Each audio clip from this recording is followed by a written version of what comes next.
Hai, halo, assalamualaikum teman-teman.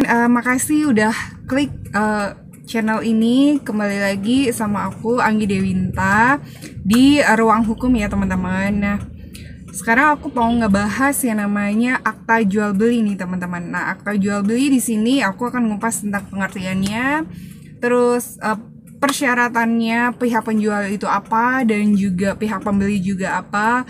Terus nanti di sini aku juga akan ngebahas yang namanya perhitungan pajaknya pastinya ya teman-teman. Terus ada beberapa catatan-catatan yang penting yang memang harus kalian perhatikan kalau memang mau melakukan transaksi jual beli gitu. Nah, sebelum aku bahas lebih detail, please subscribe, like, and comment ya teman-teman, biar nggak ketinggalan dari video-video dari kita ya. Oke, terima kasih.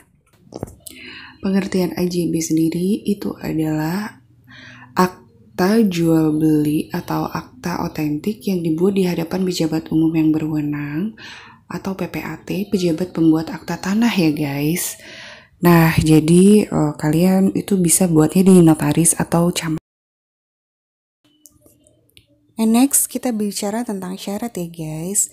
Nah, di sini syarat pihak penjual yaitu adalah fotokopi KTP suami dan istri, terus udah gitu fotokopi kartu keluarga, asli PBB, asli sertifikat, dan juga fotokopi NPWP ya guys jika ada. Nah, sebenarnya sih ada beberapa notaris atau camat yang memang menetapkan syarat tambahan nih guys, berupa akta nikah. Nah, kalau syarat untuk pihak pembelinya sih nggak begitu banyak ya guys, hanya cukup fotokopi KTP, fotokopi KK, dan NPWP jika ada. Sekarang kita ke rumus perhitungan pajak penjual dan pembeli ya. Kalau perhitungan pajak PPh yaitu adalah harga transaksi dikali 2,5%. Lalu kemudian untuk perhitungan pajak pembelinya, harga transaksi dikurang NPOP TKP dikali 5%. Nah, kita ke contoh kasusnya nih guys. Pak Abdul membeli tanah seluas 400 meter persegi dengan harga 370 juta dari Pak Beni dengan NJOP di PBB 614 per meter.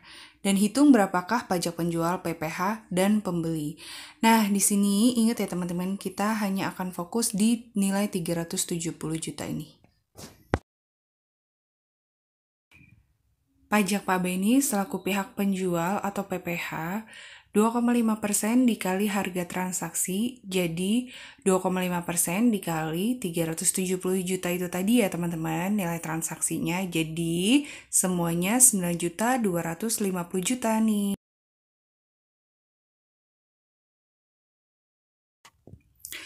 Nah, untuk pajak pembeli, pajak Pak Abdul selaku pembeli itu adalah harga transaksi dikurangi NPOP TKP, hasilnya berapa lalu dikalikan 5% ya. Nah, jadi 370 juta ini dikurangin dengan 60 juta ini terlebih dahulu nih teman-teman. Hasilnya berapa baru dikalikan 5%.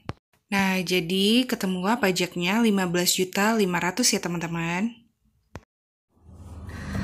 Nah, sekarang aku akan ngebahas tentang notis. Notis dari aku itu adalah yang kalian perlu tahu, NPOP TKP itu hanya berlaku dalam satu kali ya teman-teman. Jadi misalnya ada nama yang sama, misalnya Pak Abdul itu sebagai pembeli di dalam tahun yang sama. Kalau dia membeli lagi di tanah maupun di tanah di mana aja gitu. Jadi kalau seandainya dia membeli lagi, dia tidak akan dapat pengurangan 60 juta itu tadi teman-teman. Jadi nilai NPOP TKP itu hanya berlaku dalam satu kali dari nama si pembeli itu tadi. Karena memang aturan dari Dispendanya seperti itu sih teman-teman. Dan perlu kalian tahu NPOP TKP di dalam daerah-daerah itu memang berbeda-beda ya teman-teman. Ada yang 60 juta. Kalau misalnya di daerah DKI Jakarta sendiri NPOP TKP-nya itu 80 juta nih teman-teman. Jadi kalian harus tahu NPOP TKP itu berapa. baru kalian bisa melakukan pengurangan tersebut gitu teman-teman. Badan Pertanahan Negara ini sekarang sudah online semua nih teman-teman. Nah jadi biasanya BPN itu tidak mau menerima segala sesuatu transaksi apabila pajaknya itu tidak dibayarkan terlebih dahulu. Jadi kalau kita sih harus ada verifikasi pajak gitu kalau untuk di daerah Lampung sendiri gitu. Jadi terutama di metro gitu. Kalau Badan Pertanahan di metro memang minta untuk pajak dilunasi terlebih dahulu gitu, baru kita bisa melakukan transaksi yang selanjutnya.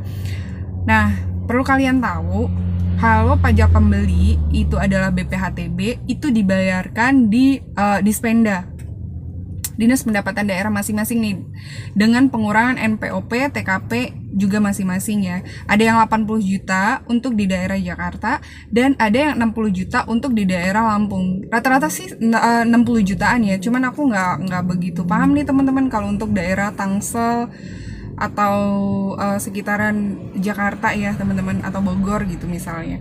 Aku kurang mengerti NPOP TKP mereka berapa. Nah, kalau pembayaran untuk pajak penjual sendiri nih teman-teman, pajak penjual atau PPh ini dibayarkan di kantor pajak nih teman-teman. Jadi berbeda ya. BPHTB itu di Dispenda kabupaten atau kota masing-masing. Kalau pajak PPh itu di pajak gitu teman-teman bayarnya. Jadi berbeda ya teman-teman infonya. Nah, tapi sepanjang aku magang di kantor notaris, itu ada juga yang pembeli atau penjual mengkuasakan kepada notaris. Jadi notaris itu akan memberikan kita selaku pembeli akan memberikan pernyataan bahwa kita mengkuasakan untuk membayar pajak notarisnya gitu. Itu nggak apa-apa sih teman-teman. Tergantung kebijakan notarisnya sendiri. Ada notaris yang menolak, ada notaris yang memang pejabat tanah yang menolak itu gitu. Jadi disuruh bayar sendiri gitu para penjual dan para pembelinya gitu. Oke, teman-teman. Nah, infonya segitu aja notis dari aku. Mudah-mudahan bermanfaat ya buat kalian. Oke, teman-teman, itu tadi penjelasan tentang akta jual beli semuanya pokoknya. Nah, mudah-mudahan video ini benar-benar bermanfaat buat kalian yang membutuhkan informasi tentang jual beli di dalam dunia pertanahan ya teman-teman. Nah, kalau kalian memang suka, silahkan di like. Dan yang paling terpenting, aku mohon dukungannya untuk channel Ruang Hukum ini, supaya aku bisa men-share, membagikan info-info yang bermanfaat untuk kalian. Pokoknya di sini informasinya tentang dunia hukum dan edukasi tentang dunia hukum dan juga aturan-aturan. Pokoknya di sini nggak ada yang namanya no hate speech, just education aja. So, aku mohon banget buat subscribe-nya ya teman-teman. Thank you. Assalamualaikum warahmatullahi wabarakatuh.